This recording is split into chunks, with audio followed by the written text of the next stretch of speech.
All right, everybody, we're back again today for another episode of Brush and Bait with Colby White. And as the regular fans know, we talk a lot about baseball. We talk about a lot of things that are going on related to baseball. But with football season coming up, I thought what a fantastic diversion we could take and talk about something that connects all sports.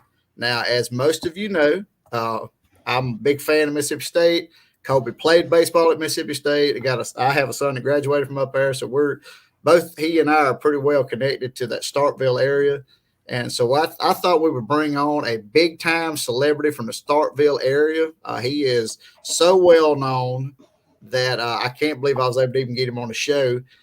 Today we're going to be talking to the owner of the Bell Smith, Mr. Patrick Ray. Patrick, how are you doing today? Man, I'm good. I appreciate you having me on, and that's a lot bigger introduction than we deserve. Oh, okay. All right. I did what I could. I didn't want to. If I figured if this is my last shot to talk to you on the show, I might as well build it up right. So there you go. All right. So first of all, you have a pretty interesting product line, and your company is a pretty interesting concept also. Why don't you, first of all, for those that are not from this area, unless they're other SEC opponent fan bases that know exactly what we're about to talk about, why don't you kind of explain the beginning of the Bell Smith, the genesis of the company, the merchandising and the branding and all that kind of stuff? How did we get started with that? How did the Bell Smith come to life? Well, I was an equipment manager for the football team when I was at State, and just loved football, been around it for a long time, and of course back in the '90s you couldn't legally carry a cowbell to a ball game, and I was busy, so I never had one anyway. And then in 2010, when the SEC changed the rules that you could carry a cowbell and ring them at specific times during the game, I decided to make myself a bell because I didn't want to go buy one and be like the other 40,000 people there. So I made myself a bell to be different. And actually, that's my first cowbell that I made. And what year was that baby made in? 2010. 2010. So that was its first. It's got a little age on it then. Yeah, it's cracked, and I've had to fix it. So it's not under glass somewhere. Like you didn't sign it and put it under glass as a museum piece for the university. Well, it does ride a shelf now. It doesn't go too many times anymore. I understand. And then sometime along 2013, I think 2014, I'm a principal at a vocational center in West Point. And I was walking in our welding shop one day, just seeing what the kids were doing, and saw a railroad spike, in there, because goodness knows, metal workers love using railroad spikes. They're cheap, they're easy to use. And I just thought that would be a really cool handle. It would be something different. And just wondered if we could if that was possible. So I went to the co-op and picked up a bell, brought it back to school with me the next day, and got the kids, interested in it, talked it up, and we cleaned that bell up and welded a railroad spike on a cowbell for a handle. And, kind of kicked around a name, with railroads, and, just thought about railroad junctions and called it the Junction Bell. And that was our first bell. And Maroon and Company had just been open a brief time. We tried selling these things online through our Facebook page and had a little success in that. And like I said, Maroon and Company was fairly new. So I went by there one day and said, hey, I got something that you need that nobody else is going to have. Offered it to them, and they've been our primary retailer ever since. And we stuck it out. We made it 5 years. So I took our first Junction Bell with the railroad spike handle and had it chrome dipped. This one, I never took it to a game anyway, just because it was the first one. So it's nice and shiny. It sits on a shelf now too. 2015, we expanded. I don't know if you've heard of Phil Brandon, he was a pitcher at Mississippi State in the late 40s. Mm-hmm. I grew up with him, went to church with him. Really good guy. Looked up to him a lot. And he passed away early 2000s. And I had this idea for another cowbell to expand what we offered. And went to his son, went to his family and said, hey, I want to make this bell. Took them one that, was my idea. And I said, I want to name it after Mr. Phil because his nickname was Lefty. Right. And they were great with it. We offer a scholarship in his memory through sales of that cowbell. And, this is the first one. Wooden bat handle. We make it rusty because, a new bell has no personality. Right. So we make them rusty. Every one of them's different. And, that's kind of how we got started. And we rocked along with that for, 5 or 6 years, I guess. Just kind of making that stuff, making custom bells. And, we would take orders. If you had an idea, we'll try to turn that into a bell for you. Yeah, you've got quite the line now. There's quite a few. Matter of fact, the last trip I made to Starkville, I actually was able to get in at a time when Marooning Company was open, and I was pretty impressed with just the line of product they had. But my question is, you got to admit what you're doing. That's a pretty unique, what they would call a niche product line. So how does that work? Are you limited in what you can kind of do creatively, or is it just whatever you can think of? It's the customers who come up with most of the ideas. And like I said, we tell people, if you think it can be a cowbell handle, we'll try to figure out how to make it a cowbell handle. And then, of course, we've got our line that we have at Marooning Company. And that really came about because the university sent me a cease and desist. I did not know. I mean, this is not my primary job. This is not what I do full time. Right. I'm not a business person, a legal person, or any of that. I did not know that the hashtag Hell State was a trademarkable, licensable phrase. That's outside of what I understand. And apparently they don't like it if you use that in your social media post as a business. Okay. So they sent me a cease and desist and said, you need to stop using our hashtag and stop taking pictures of your bells on campus, or you need to get a license.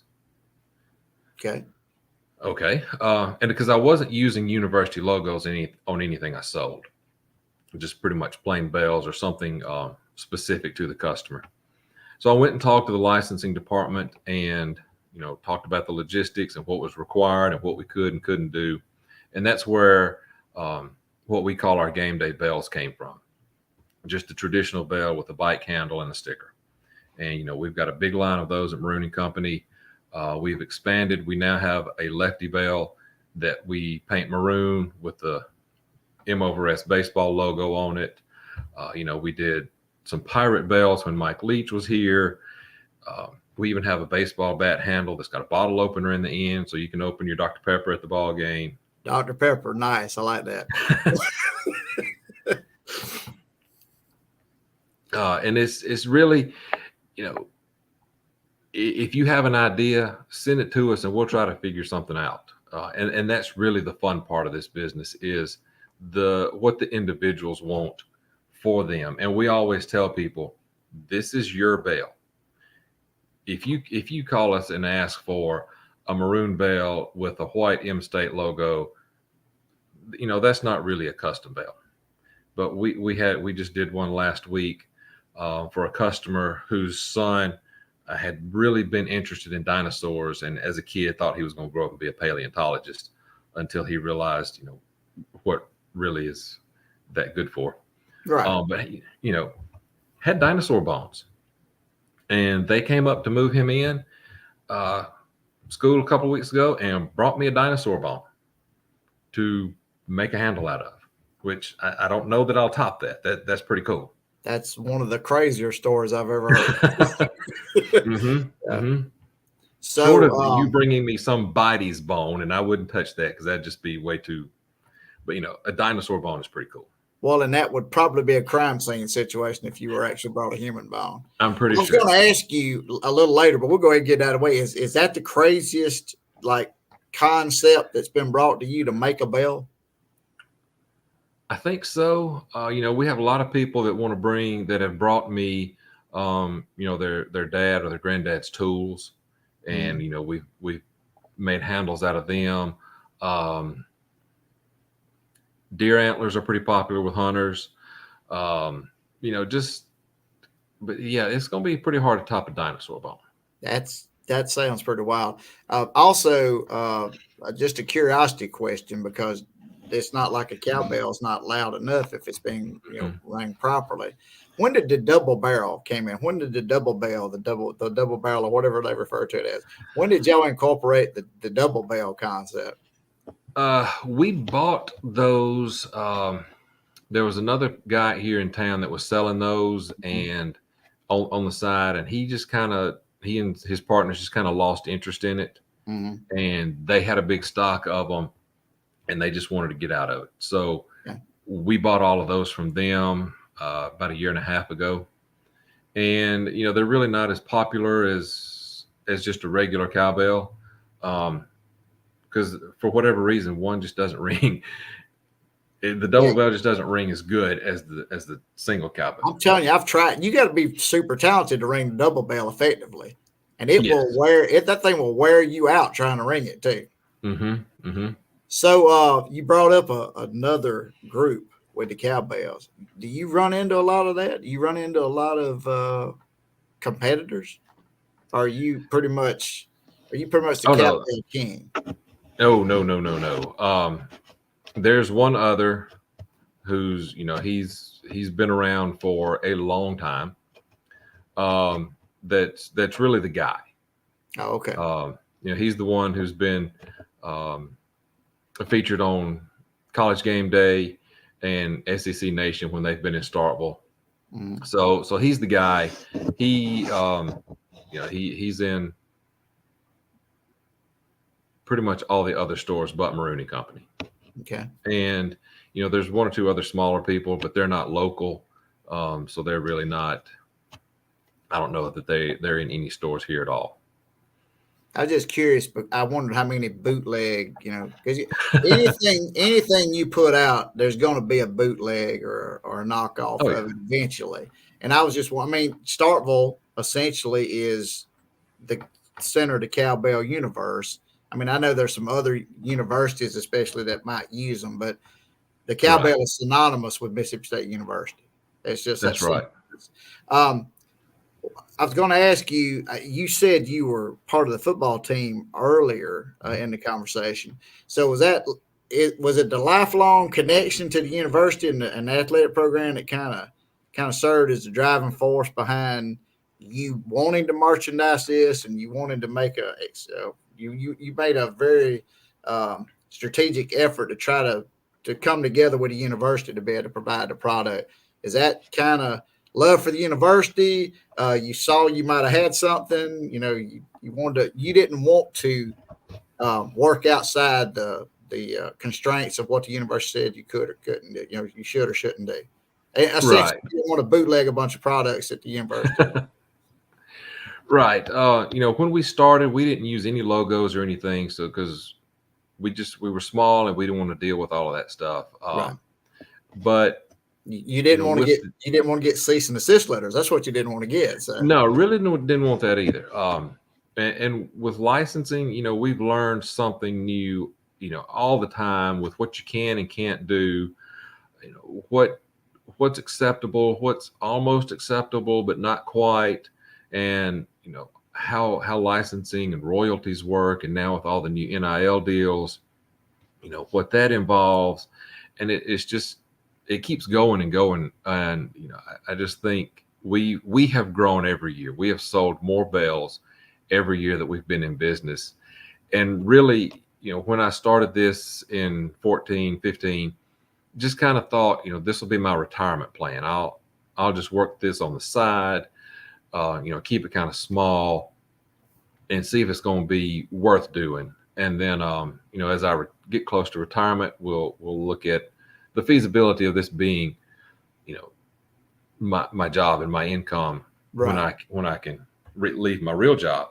And it has gotten bigger faster than we ever expected, especially when we got the license, and that just opened up more things that we were able to do, and more services we could provide.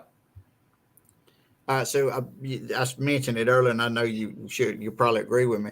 The cowbell, like I said, it's one of the more unique. Um, I'm not going to say novelties. It's one of the more unique fan experiences that somebody can have. And in the SEC, they're well familiar with it because if Mississippi State's playing, those cowbells are clanging. Oh Um, yeah. yeah, I know the fans love the cowbell, and I know he's like the Vandy Whistler. That dude was he was annoying, but he Mm-hmm. wasn't an artificial noisemaker, and that was a big argument constantly was that artificial. They shouldn't have the ability to create artificial noise. That's unfair to the other fan bases. So Right. do you take the good and the bad with that and just keep going? I mean, it's like as long as you mentioned licensing, that's got to be just an absolute headache to deal with the constant and evolution of the licensing process, the NIL, all that kind of stuff. You've are you going to have to go to law school if you continue to do this? How you going? I hope not. I think we've got a fairly good handle on it. Just the biggest thing is they want to see the design beforehand. They want to approve it first, and they're real quick to say, you can't do this, and this is why. Um, and it's some things I look at them and say, well, why? I mean, this doesn't make sense. You Mm-hmm. know, just little things that, and I didn't realize it. A lot of products you see have the silhouette of the English bulldog.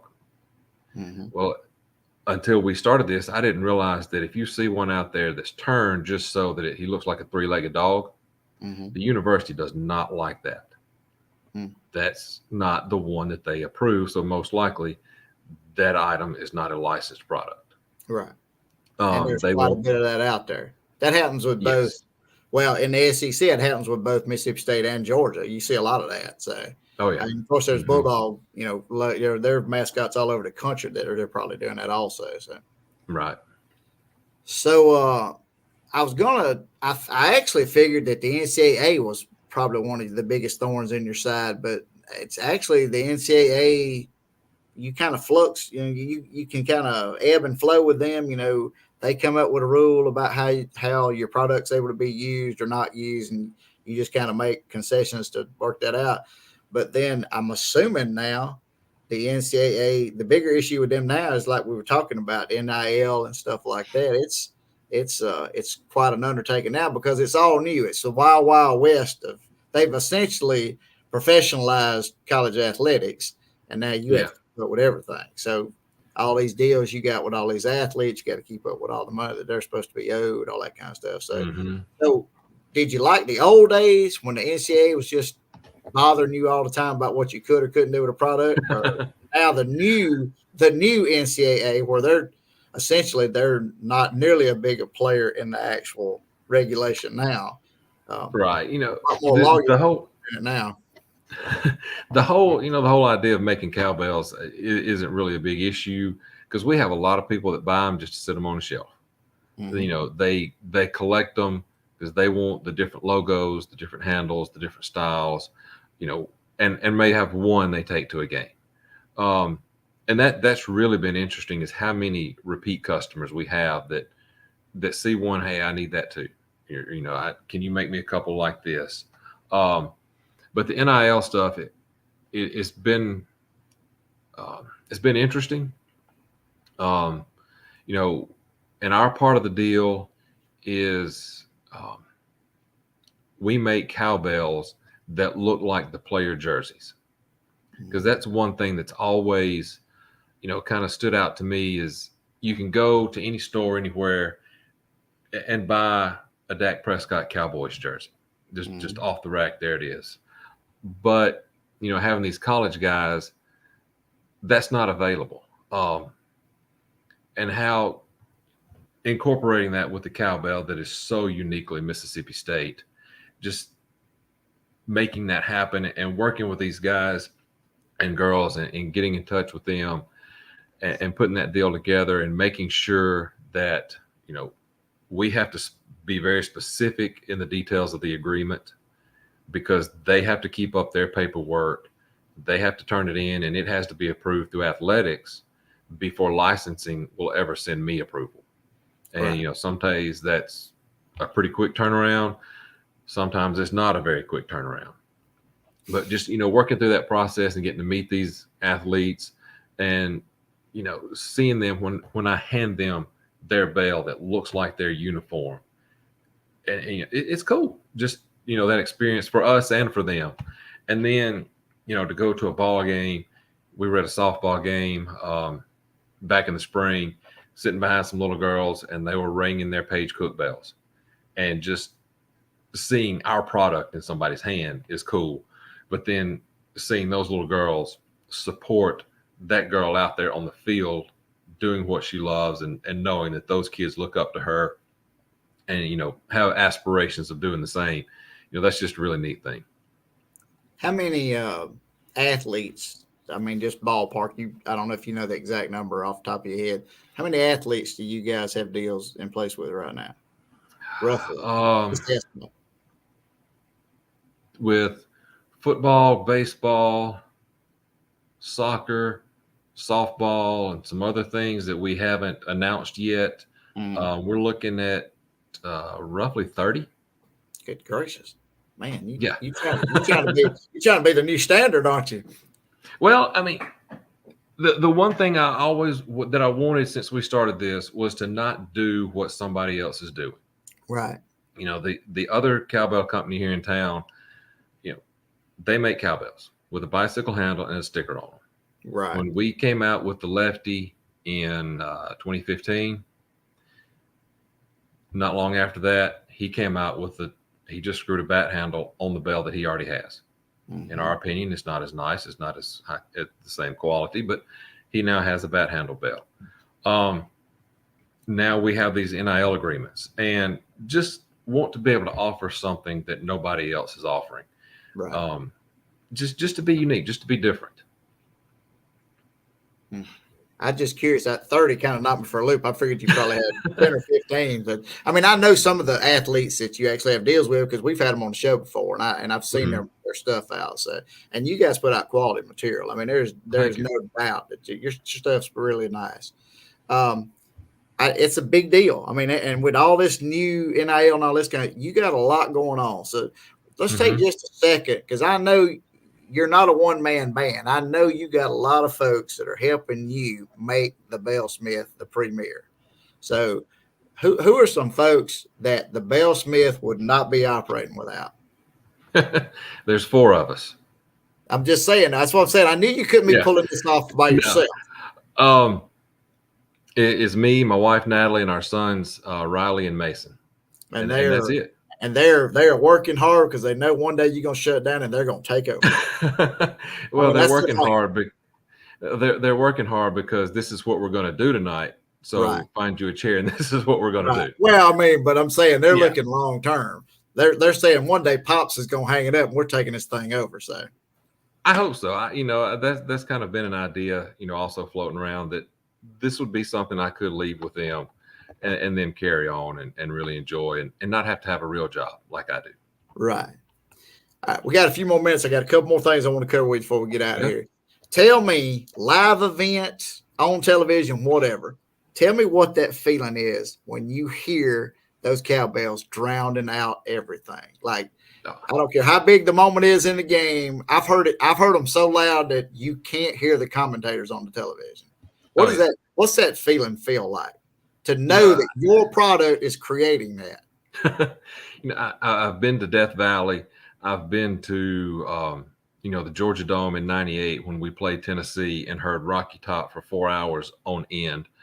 And been to Alabama, and that's just loud. That's just loud people. Mm-hmm. There is nothing like 40, 45,000 cowbells ringing all at one time. I mean, and it's just, there's nothing else that sounds like it. One cowbell is terrible. You get to the fourth quarter and the game is pretty well in hand. There's that one guy that won't let go. Yeah. One cowbell is awful. There's no getting around that. But 40,000 cowbells all ringing at the same time, it's just unbeatable. And it's not something you can really describe to somebody if they haven't been there in person to experience it, because it's overwhelming. That's what I'm saying. I've been to Davis Wade, for example, with 45, 50,000 folks, 55,000, whatever, and there'll be 35 or 40,000 people, and they're constant. I mean, now I will say this: they've learned how to follow the rules, because when they tell you don't ring it, they don't ring it. But boy, when they turn them loose, it is unreal. Yeah. Hey, take 60 seconds and just a brief message to the fans of the Bell Smith and the customers, that have bought all these products from me. Just let them know, because I know you got to appreciate every sale that comes through. So take about 60 seconds and just thank everybody.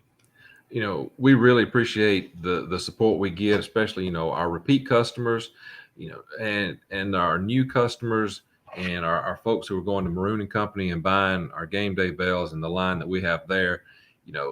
It's really fun what we get to do, and we couldn't do it if people weren't buying these bells and supporting us. And it's really cool, and it's really kind of humbling to go to the ball game and see that bell that I put together, that bell that my kids put the stickers on, and somebody's ringing it to support our Bulldogs. And it just kind of makes us proud. And my kids, that's that we'll walk to the stadium, or in the stadium when there are people ringing, they'll poke me and say, "Hey, I saw him. Look over there. There's ours. That's our bell." I made it. Exactly. Your son says I made that bell specifically. That's right. And it's just really awesome to think that people, like what we do and want to be part of it. Right. Well, Patrick, we got about 45 seconds or so. What's the easiest way, if somebody's wanting to buy products from you today and they're not going to be able to get to Maroon and Company, what's the easiest way to get it? You can order through their website, maroonandcompany.com. You can contact us. Our email is junctionbell@gmail.com. Shoot me a text, 662-546-0091. Of course, you can find us on Facebook, Instagram, Twitter, and that other thing, Threads, whatever it is. Threads. Oh yeah, you're all over the place. I've already. It's all okay, the same. Man. It's okay, man. Just embrace it and move on. We just copy and paste the same stuff. It's all the same. But you can find us on all of those, whichever one's your cup of tea. Find us there and see what we're doing. Well, Patrick, if I would have been on my game, I would have already ordered a bell from you to give away on today's show, but I didn't. So, hey, from the subscribers out there and for the listeners, I'm gonna get in touch with him, get a bell, and we might even get a brushing them back personalized and give it away to somebody. So, all right, sounds good. Hey, sounds great, man. Patrick, thank you again for coming on today, and I'll run into you in Starkville, I hope. All right, thank you. Have a good evening, brother. You too.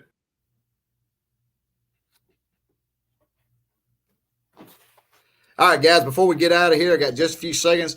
I know we've heard Sideline Sports, a lot of content, a lot of different sports. We get lost in the shuffle, our little baseball show. So we are moving. We're still on Sideline Sports, but we're creating a playlist of our episodes to go on our Wally Media Group YouTube page. You can subscribe to it at the bottom. Everybody that subscribes this month will get an opportunity to win. Here it is, to win one of these. It's the yards that we had episode 2 weeks ago. I got blue and red. You get to choose if you end up winning the drawing the last day of this month. So check it out, click on it, subscribe, and we will see you guys later. Have a good evening.